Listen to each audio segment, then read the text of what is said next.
step on my wonderful introduction. All right, everybody give it up for Madi Jacobs. Hi, everybody. So I'm going to take a little deviation from my written remarks, and I'll try to stay under the time limit, which I don't even know what it is. But I was a family physician down in Penrose, down the road, and finally got so frustrated that I couldn't take care of my patients that I started working for healthcare reform, and that's improved Medicare for All. The reason that's so important is being seen in our media right now with the coronavirus. The coronavirus is a perfect example of why we need improved Medicare for All. Imagine that you wake up with a temperature of 104 at 2 o'clock in the morning, you have a terrible time breathing. If you're lucky enough to call a family physician, and there's a huge shortage of primary doctors because of our screwed up healthcare system, they tell you to go to the emergency room. You say, I can't afford to go to the emergency room. Me personally, I pay $1,000 a month for my premium with an $8,150 deductible. And I would have hesitation going to the emergency room, and so would a whole bunch of other people. And if you have an infectious disease and you're afraid to get care, then guess what? You're going to spread the virus. And that is one reason that we need improved Medicare for All. Why is it that cancer patients in this country, when they're diagnosed with cancer, they have to decide, 1 out of 4 has to decide, am I going to die or am I going to get treatment and leave my family with crippling medical debt? Healthcare debt is the #1 cause of bankruptcy in this country and foreclosures. So that is why I'm working on this issue. So as you know, this is not rocket science to fix this. Over 70 countries around the world have made the moral decision to have a universal healthcare system that covers all of their people.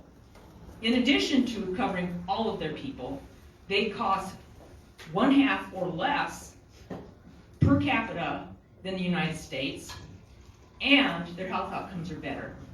In the United States, our ranking for life expectancy is decreasing. 2 years ago, we were 43rd in the year in the world, and now we're 64th in the world. In addition to that, our infant and maternal mortality are increasing, whereas in those countries with universal health care, they are decreasing.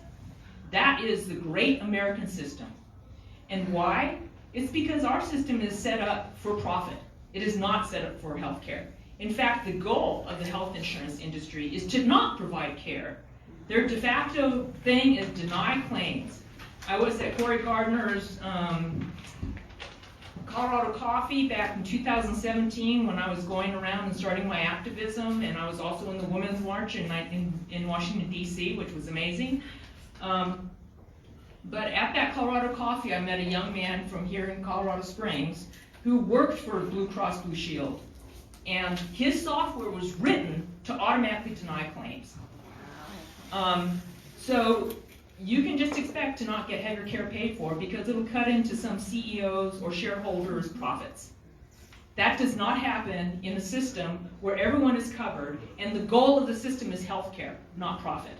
And that is what we're fighting for here. And we can do it. It's been done most in civilized countries around the world. So there's no reason why Americans can't do it.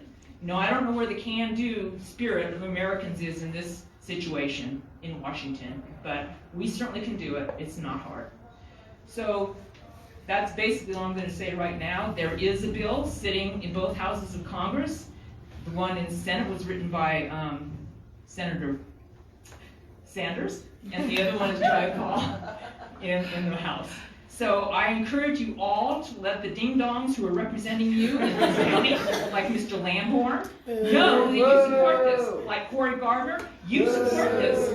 And if you go to Colorado Foundation for Universal Health Care, which is the Colorado Care People, their website, you can sign a petition, and we are delivering those to those representatives to let them know that contrary to what they say, which is that none of their constituents believe in this, you will show them, in fact, their constituents do believe in this.